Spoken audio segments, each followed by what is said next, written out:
न तळता अगदी कमी वेळात कमी तेलात मस्त मऊ लुसलुशीत अप्पे आपण आज बनवणार आहोत. म्हणजे साबुदाणा वडे म्हणू शकतो याला सिम्पली. तर सोबतच उपवासाची चटणी, हिरवी चटणी बनवणार आहोत. ही बघण्यासाठी तुम्ही चॅनलवर जाऊन फुल व्हिडिओ बघू शकता.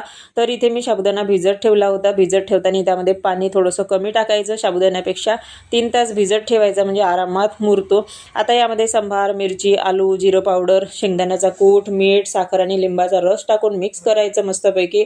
नंतर त्याचे अप्प्याच्या साईजचे बॉल बनवून घ्यायचे आणि अप्पे पात्रामध्ये मीडियम फ्लेमवर हे 5 ते 7 मिनटं चांगलं शिजवून घ्यायचं. तर बघ दिसत असल्याप्रमाणे तेल लावायचं अगदी थोडं थोडं आणि झाकण ठेवून चांगलं आलटून पालटून शिजवून घ्यायचे. बघू शकता अप्पे आपले रेडी आहेत उपवासाचे. तर त्यासोबतच ही हिरवी चटणी. तर तुम्ही चॅनलवर मोठा व्हिडिओ नक्की बघा.